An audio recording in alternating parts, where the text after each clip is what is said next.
So, like Ashish mentioned, my name is Matt Siegel. What a worldwide sustainability industry advocate really does is it's a sales role. And I'm not here to sell you on anything, but I will be reading my notes because I am in sales and I'm not a practice like academic speaker. I did come into the space from the perspective of financial services. I talked to a range of companies across industries about their environmental sustainability challenges mostly, but also I'm really passionate about all the breadth of ESG as well. I also am on the LP advisory committee of Morgan Stanley's Next Level Fund, which I introduced into Microsoft Treasury. That fund invests in female and diverse-led and founded startups.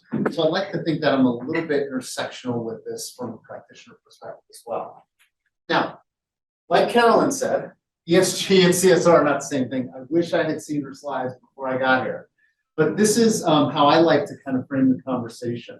And it's very much taken from MSCI's perspective, which is one of the world's largest ESG data aggregators. ESG is really the world's impact on the customer, on the company, representing the risks and opportunities that are presented from the pressures that they're feeling across stakeholders.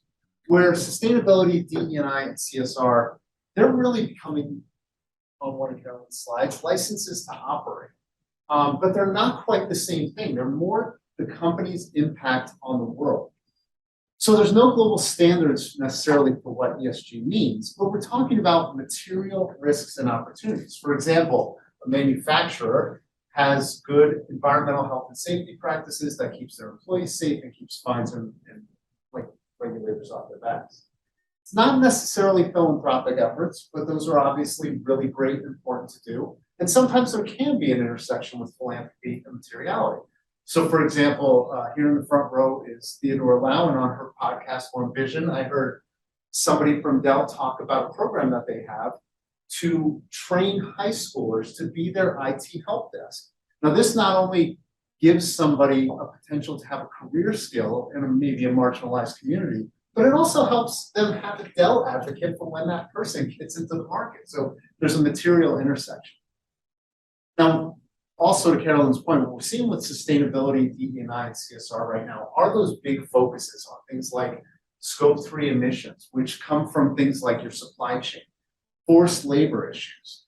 And it's really coming out of what I saw, what I think accelerated around COP26 last year, this intense focus on climate change and the social impact of it. And so we have two things here that are close but not quite, and at the intersection is the company. I find in talking with companies that, to Carolyn's point again, it doesn't much matter how they're labeled, and that each one can influence the other. As companies learn about CSR efforts, they understand their risks and opportunities better, and as they try to address a risk, they also might find that they can figure out how to lower their carbon data, let's say, better. But this is pretty complex. Now, let's make it even more complex by adding technology into ESG, and I hope you guys can see that. It's a little bit washed out with those colors. Across the three pillars of ESG, there's a mix of quantitative and qualitative data to assess. And it can get pretty complex for boards, and even more so for investors, because they need to scale those insights across entire industries and portfolios. Now, at the most basic level, ESG and CSR activities happen with data, which means it's largely technology driven. But data can do so much more than disclose, what I was telling you this morning. And it presents opportunities to help solve these E, S, and G issues. For example, when the heat dome parked over California this past summer, the grid was about to go down. The government decided to send a text out to consumers to say, hey, shut things off, or otherwise power is going to go down and we can't do anything. And within 5 minutes of that text, very low tech by today's standards, technology, the grid was relieved and consumers got the message, and it reduced the risk of that environmental issue and potentially what would have been a social issue if hospitals lost power, things like that. So we have ways that technology can solve these ESG issues, but turning to that plus T part, so going horizontally, in 2020, Dr. Andrea Bonin-Blanc released a great book that I love called Bloom to Boom. In the book, she covers the three pillars of ESG, but she adds a fourth pillar for technology with its own risks and opportunities. And she argues for technology in the section of her book like this. The utterly disruptive and revolutionary impact that technology of all kinds is having and will continue to have on everything in the world today invites the question of why technology hasn't been properly included in ESG discussion before. Now, I am a longtime technologist. I've talked to Dr. Bonan Blanc. She is not. The answer to me is kind of obvious. In 2004, when the UN Global Compact first coined the term ESG, technology, I was in IT, and technology was really still getting its real legs in the business. There was just a point 10 years earlier where companies were debating whether or not they needed domain names and email addresses. And just a few years after that, that website email domain became a must and a no-brainer. It's hard to imagine it in today's world. And keep in mind that 2004, when ESG was first coined, was 3 years before the first iPhone, when technology really became ubiquitous in our lives. Now, Satya Nadella, who I don't know, the CEO of Microsoft, said that every company is a software company. And he's right. Technology underpins modern business in the same way that sustainability, DE&I, CSR are table stakes. Now, here's the thing. By 2020, 90% of the S&P Global's market value was in intangibles. This largely happens with technology. So of course it would represent a risk and an opportunity. It's that fundamental to business, just like any good ESG issue. And like any ESG issue, what I find is it's best to consider it alongside the other pillars. All right, so let's talk about how Microsoft does ESG as a big tech firm. Now, what I like to say is Microsoft is the biggest and best company at ESG, and we never talk about it. And I don't know why that is. So I built this slide. This is not a Microsoft slide in order to try to rationalize all the work we do. Because what's weird about Microsoft is we're really good at these things, but we don't have a centralized CSR or ESG function. It all reports up to our president, Brad Smith. But there is not one person in charge of all the reporting. We have an accessibility group, a DE&I group, we have human resources, we have an environmental science group, we have my team that's in sales firm like the sustainability stuff. But let's take a look at some of the stuff that we're doing. So starting with the environment on the first four, I don't know what you call those pie areas there. We made big moonshot commitments in 2020 to be zero carbon, water positive, and zero waste by 2030, while protecting more land than we use by 2025, and building a planetary computer so that companies can have democratized access to large planetary data sets in order to make more informed decisions about their operations. We also launched something called the Microsoft Sustainability Manager, which is a first-party tool to help companies measure and hopefully lower their carbon emissions. We're adding in water and waste soon. Now, this was a huge commitment, and I'll talk about it a little bit more on the next slide. And actually, I heard from my chief environmental officer that this was the talk of Davos in 2020, apparently. Everybody was coming up to him like, what did you guys just do? Now, social, when it comes to social, which are the next three, there's a lot of work we're doing. But let's start with human capital and talent. We've committed to addressing racial injustice with a $150 million investment to strengthen inclusion and double the number of Black and African American, Hispanic, and Latinx people managers, senior individual contributors, and senior leaders by 2025. Materially though, this diversity brings in diverse thought and better matches our customers. Now, we're also focused on things like pay equity and racial and ethnic minorities and women, with these groups in and outside the US having slightly higher salaries than their white male counterparts. And you can look that up in our diversity, equity, and inclusion report. Now, when it comes to inclusive growth and fundamental rights, we do a lot of philanthropic work here to enable communities all over the world.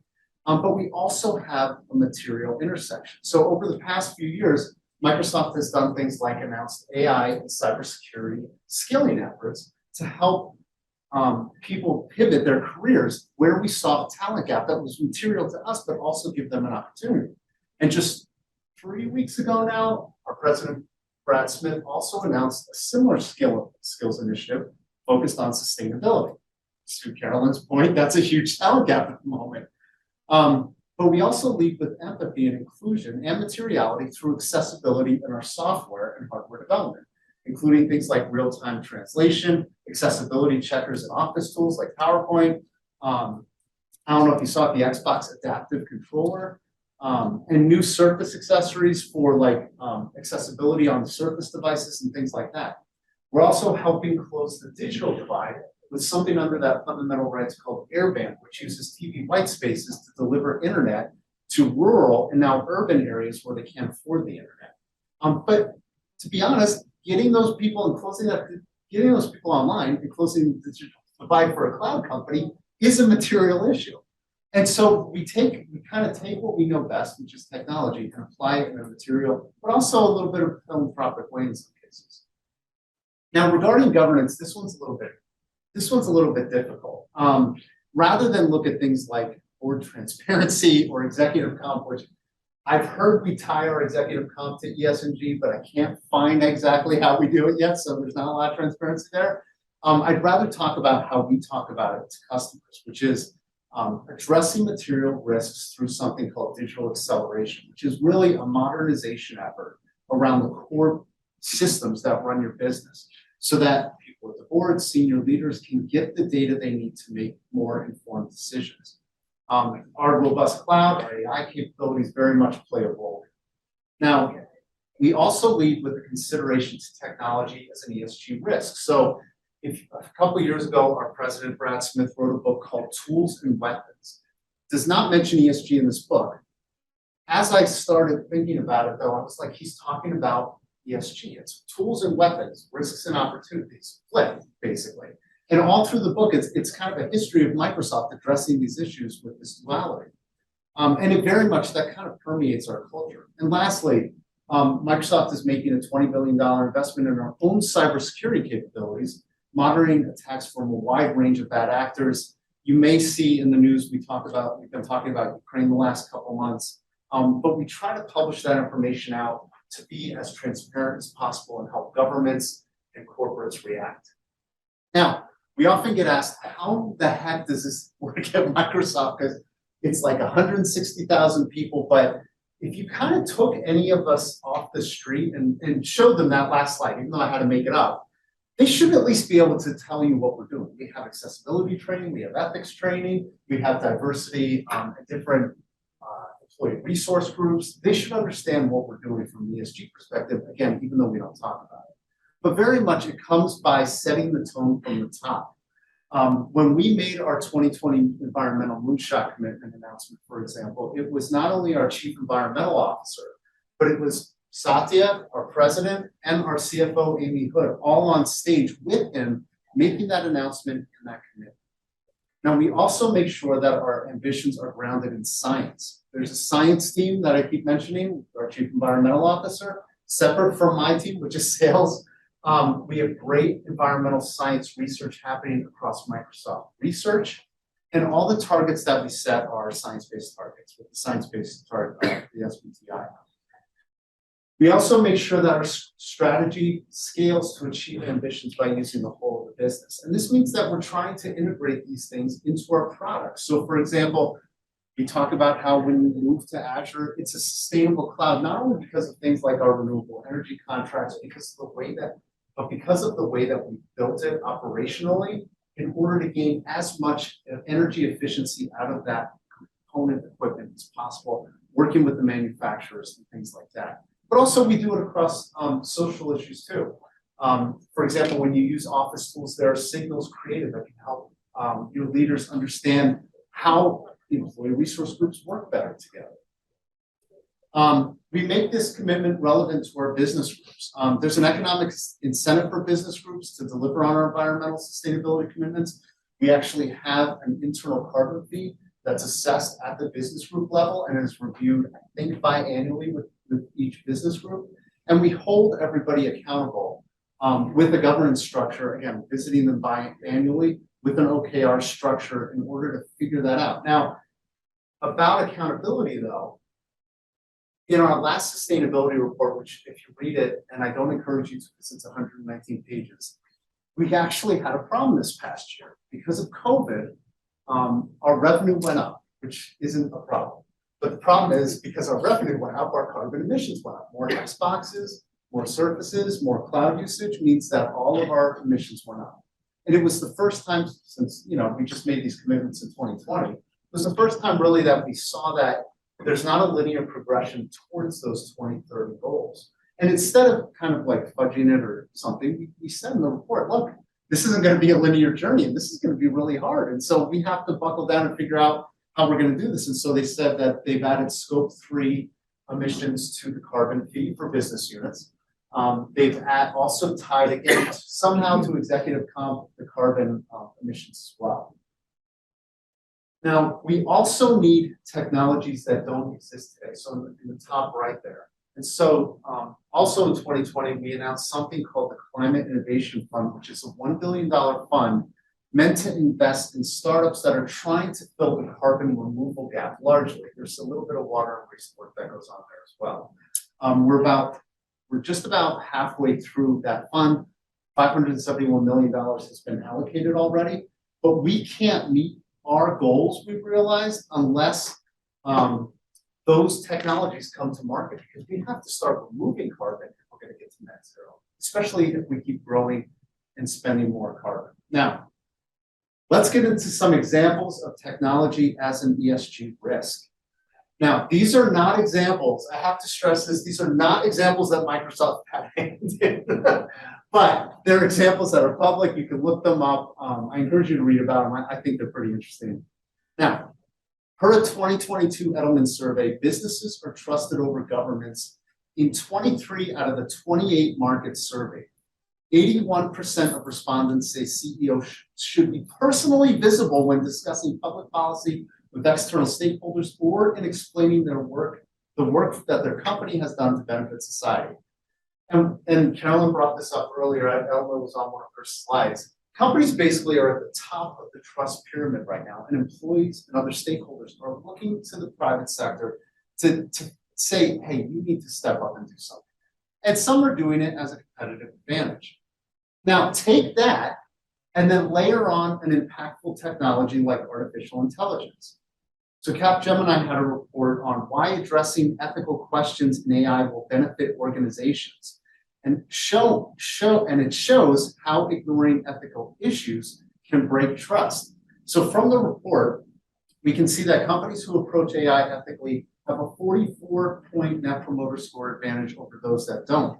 And the chart on the right reflects the negative consumer sentiment when consumers feel like their trust was broken because the AI model wasn't treating them fairly. And it ranges from things like complaining to the company at the top all the way to litigation at the bottom. Now, complicating this is the explainability of the algorithms, which is one of the key factors in holding back businesses from implementing AI. In fact, fear of breaking stakeholder trust is at the core of slow AI adoption and a risk in itself. If AI systems are opaque, they can't be explained how they work, or how their results are presented, this lack of transparency undermines trust to very important stakeholders. So let's take a look at 2 examples here. So first, an algorithm widely used in US hospitals to allocate healthcare to patients was systematically discriminating against Black people. The study published in Science in 2019 concluded that the algorithm was less likely to refer Black people than white people who were equally sick to programs, personalized care programs, to help improve their care for patients with complex medical needs. Now, hospitals and insurers use this program to manage care for about 200 million people in the United States every year. So what happened? This study was routine statistical checks against data from a large hospital showed that people who self-identified as Black were generally assigned lower risk scores than equally sick white people. The algorithm assigned the risk scores to patients based on the total care costs accrued in 1 year, which seems like a reasonable assumption. You would expect that somebody who is more sick would have higher healthcare costs, and somebody who's less sick would have less healthcare costs. But here's what happened.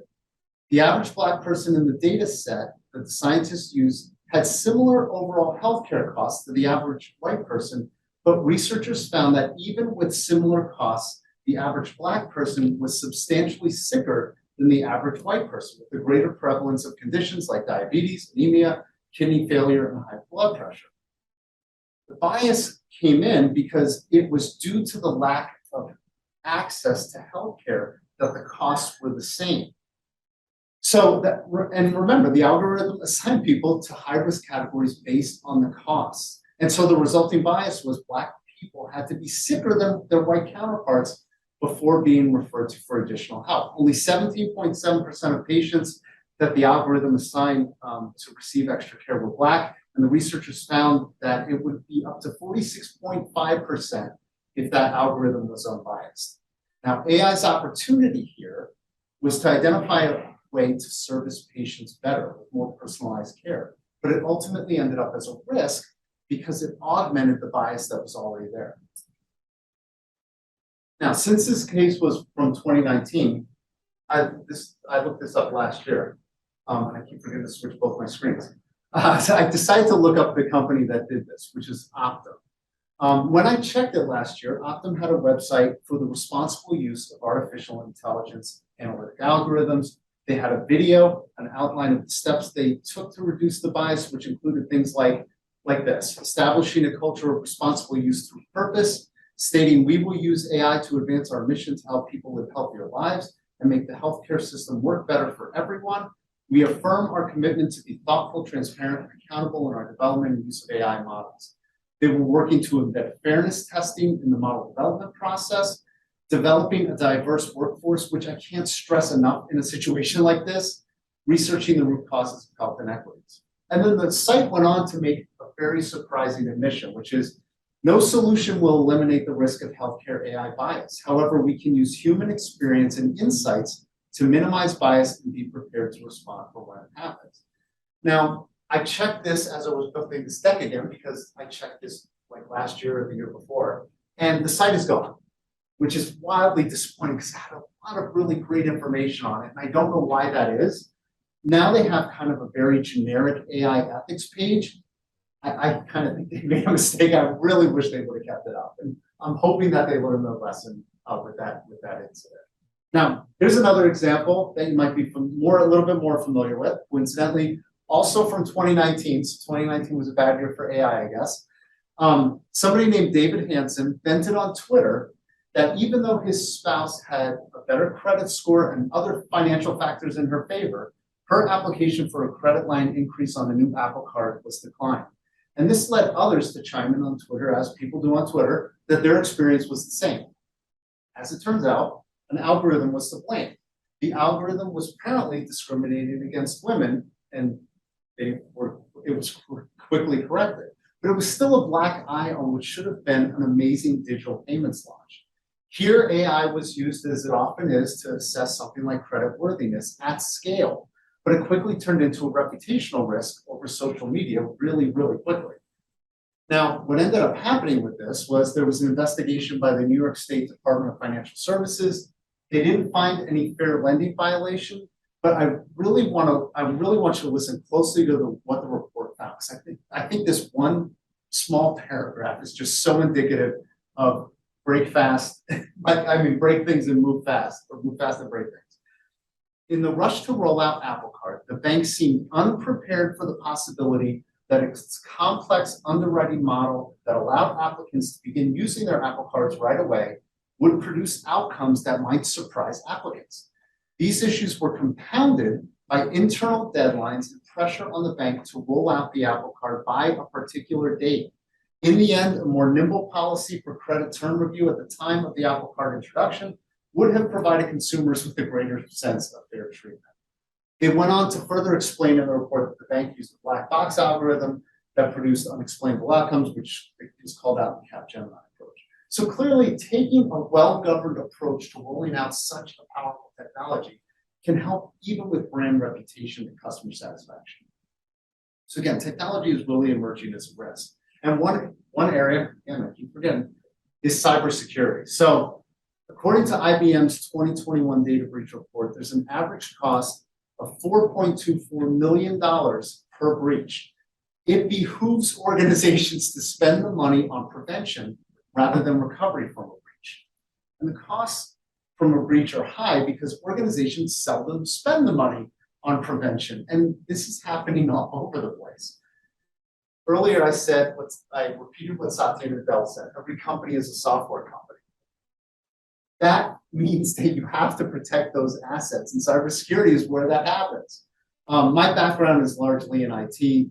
Most of my time was spent in IT, and I can tell you that cybersecurity was largely looked as an insurance policy. Like executives would not invest in it. They would rely on the cybersecurity team expertise more to react to events than to actually be proactive and protect their employees and their IP. And, I mean, especially the IP is wildly important. This really started to shift in 2015 with the Anthem Healthcare Data Hack, which affected about 30 million people, including my son, who was 6 at the time, who got lifelong identity protection from Anthem now. Anthem ended up settling civil lawsuits about that breach for $115 million. I mean, that is a material issue. And it's still a mixed bag as to whether or not cybersecurity is getting the attention it deserves. But it's launched a whole thing. You've probably heard the expression, nobody wants to end up on the front page of the Wall Street Journal. That is a cybersecurity expression. And it's so true. So here's our next use case. After receiving a ransom note, Colonial Pipeline shut down the entirety of its gasoline pipeline for the first time in its 57-year history. The hack was done on an account over VPN with no multi-factor authentication, which is, I'm assuming you know what that is. It's the second form of factor that you have on all your accounts. I'm hoping if there's one thing you take away, I hope it's turn on multi-factor authentication. Colonial ended up paying the hackers. They were a Russia-linked cybercrime affiliated group known as DarkSide for $4.4 million, pretty darn close to that IBM number. The hackers stole about 100 gigabytes of data from Colonial Pipeline and threatened to leak it if the ransom wasn't paid. Now, the hack impacted price. This was just last year, I think. The hack impacted prices and availability of gas to millions of consumers in the Northeast U.S. But of note, Colonial Pipeline is actually privately held. Something that we often see is that public companies are under a lot more scrutiny to address things like ESG issues and also technology risks. But Colonial Pipeline wasn't really in the spotlight with any stakeholders. It has a range of private equity investors and private investors. So I got the impression in investigating this that they weren't really under a lot of stakeholder pressure. Now, since then, they've of course done the reactive thing and engaged experts to secure their system against future attacks. Now, just days after the attack, politicians were clamoring for new regulatory oversight for utilities and pipelines. And by the end of May 2021, the Biden administration asked pipeline providers to take several actions or face a $7,000 a day fine until they had. $7,000 isn't a lot of money, but it's still something. And here's what they had to do. They had to report confirmed and potential cybersecurity incidents to a group called Cybersecurity and Infrastructure Security Agency, or CISA. They had to designate a cybersecurity coordinator to be available 24 hours a day, 7 days a week. If you are a student, do not go into cybersecurity. They had to review their current practices.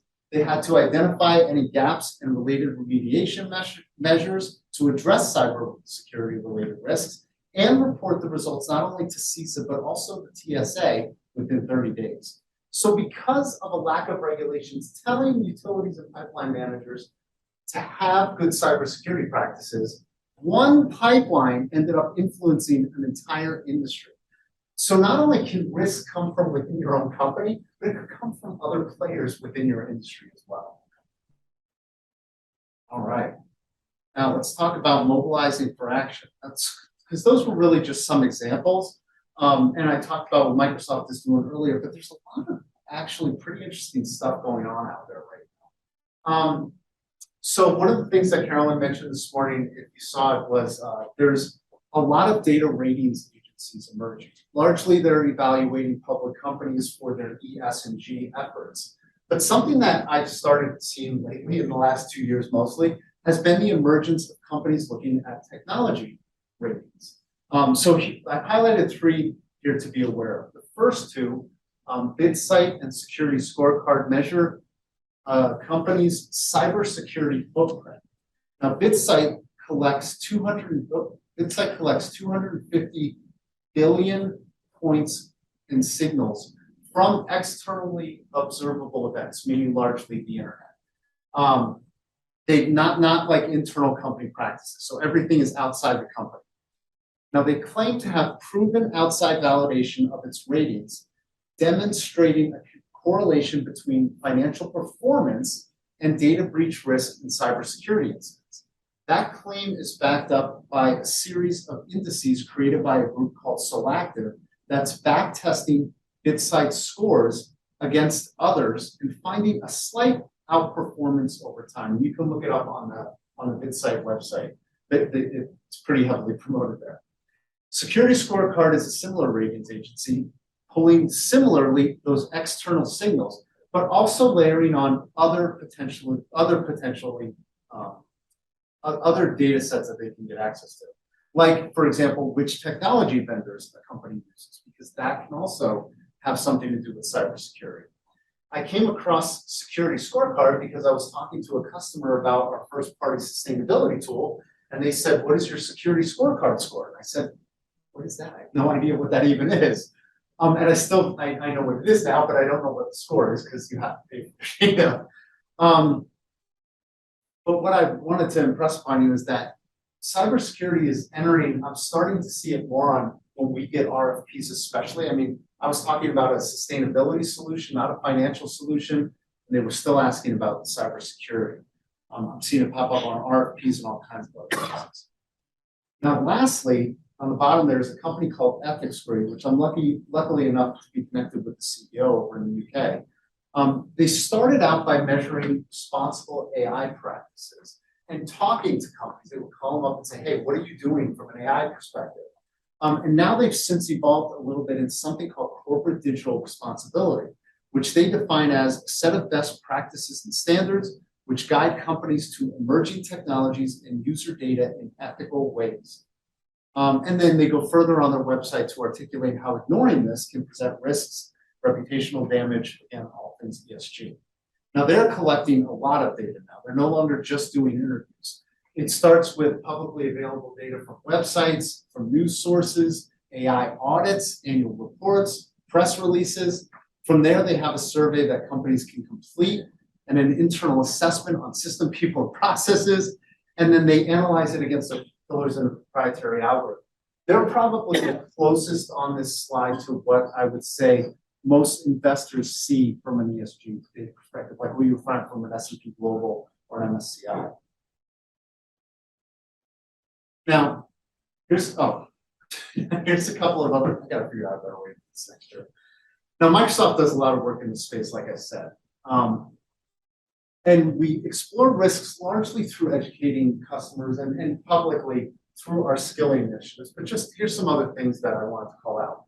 The same month of the Colonial Pipeline hack, President Biden signed an executive order on improving the nation's cybersecurity. I am not an expert in this regulation, but it sounds like it covers a lot of what happened post 9/11, with cybersecurity information being shared across federal agencies, as well as enhancing the supply chain security here in the US. And then for companies, earlier in the year, there were there was one SEC regulation on cybersecurity management. So this comes right on the heels of the SEC's climate risk proposals, as well as the climate fund proposals that they had. So they're clearly kind of thinking, I mean, it has the word risk in it, they're kind of thinking about it as ESG. I haven't seen an actual proposal yet, just kind of the draft is out there now. And then lastly, on the bottom there, the Green Software Foundation. A lot of the issues that I've been talking about have been intersections with the T and either the S or the G. But running artificial intelligence workloads, it runs a lot of compute and a lot of data. You have to train the models on large data sets. That training takes compute time. And so there's an environmental aspect to this as well. And any kind of software that's developed at scale may have that environmental impact. And so Microsoft and the Linux Foundation co-founded with a whole bunch of partners something called the Green Software Foundation, which has published a spec for developers called Software Carbon Intensity spec. And what it does is it helps developers look at their code and understand how efficiently it will run so that they can hopefully lower their energy and carbon emissions. And then just along the right there, I came across this other group called, Responsible Innovation Labs. Now they're very much focused on running the infrastructure, so very much traditional IT in an efficient way. And they just published their, what I think is their first report. And of the people they surveyed, there were 1,500 people they surveyed, 80% of respondents think that practices like responsible innovation should represent the future of the tech industry. So it's ethics and responsible innovation is really starting to make its way into even the most traditional kind of IT stack. Now, one group that I didn't put up on this slide, but realized I should after I had submitted them, was the Montreal AI Ethics Institute, or MAIEI. They compile reports on AI ethics in these massive documents and reports. And it covers all, if you read them and you have an eye for ESG, you will see ESG all over those reports. All right. And lastly, I was lucky enough in the spring to work on a day-long session with University of Berkeley on digital harm. It was Berkeley Center for Long-Term Cybersecurity. And one of the insights out of that day there was a report published from it. Leading firms recognize that digital initiatives provide opportunities for positive social impact and reputation building, even as digital harm may add reputational risk. So Dr. Jordan Famularo is running a new study if you're interested, or if you know somebody in the cybersecurity industry. It's an interview study, it's anonymous. They're currently recruiting people. You can feel free to email her at that address. The results of the study, again, it will be anonymous, but it will be shared with business, civil society, and academic communities, as well as the broader public. So I'm going to leave this slide up so that you can have her contact information.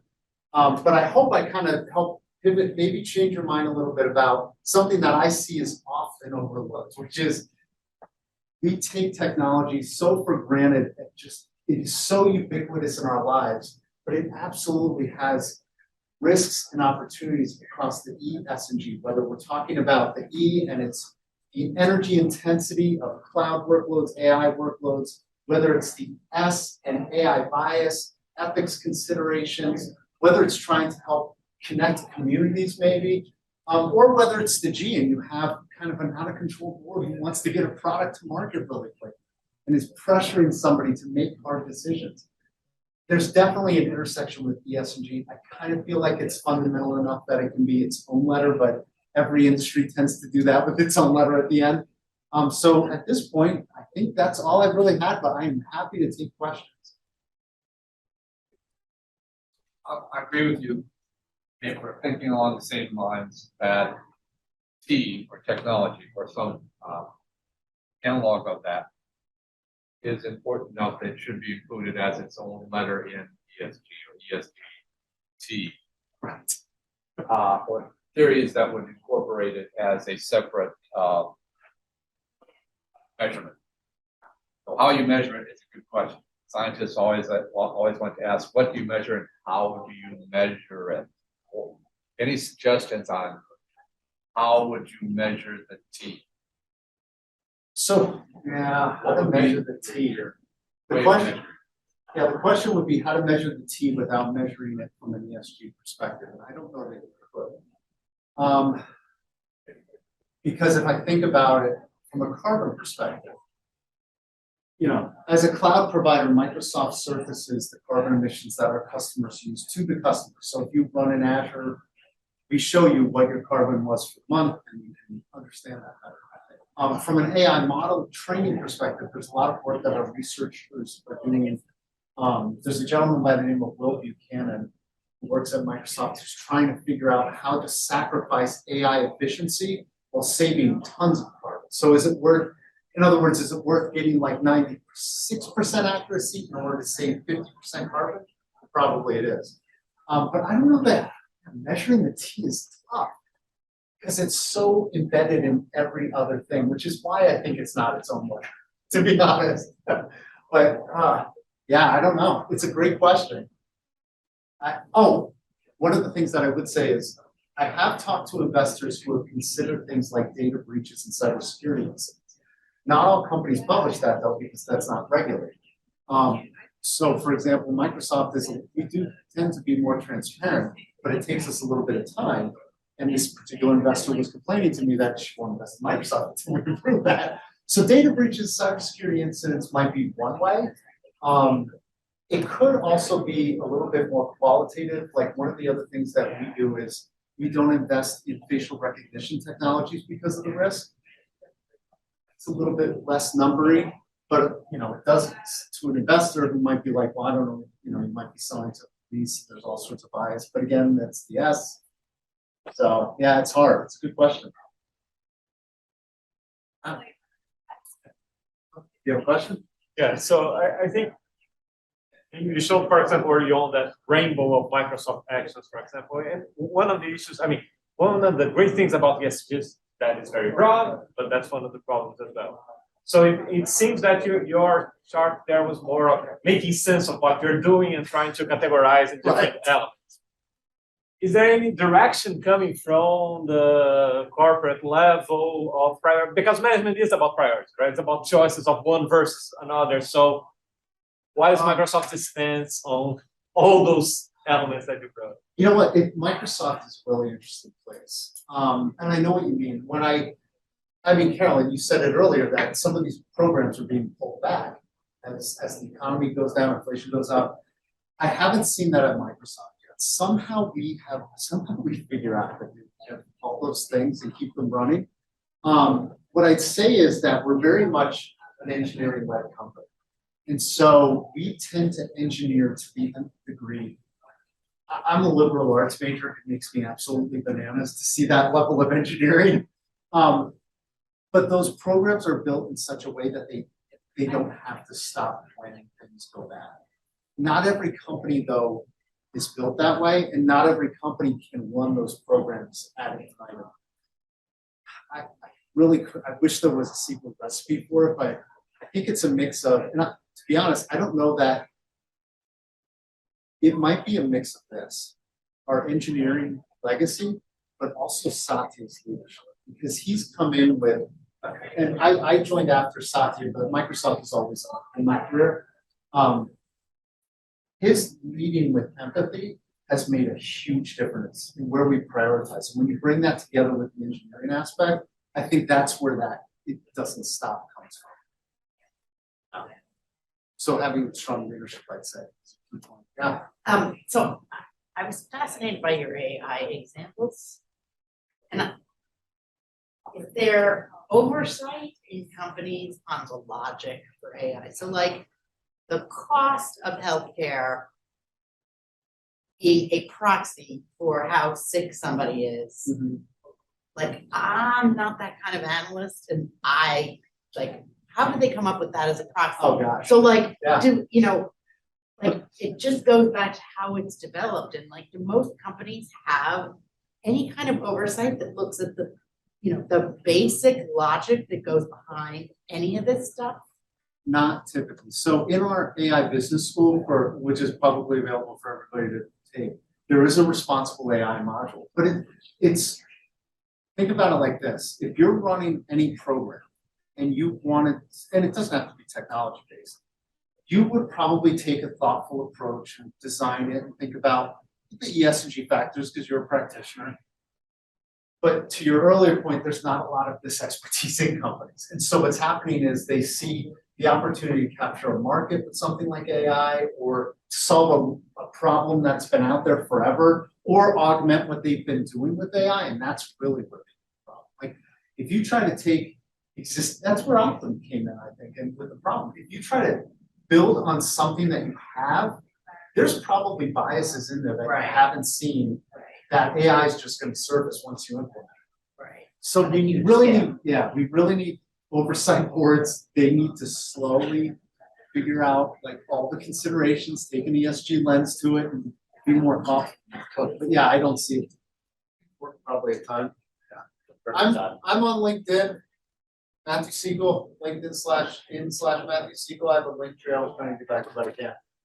But I'm always happy to connect. I'm always happy to wax philosophical about ESG, which is environmental sustainability, my day job.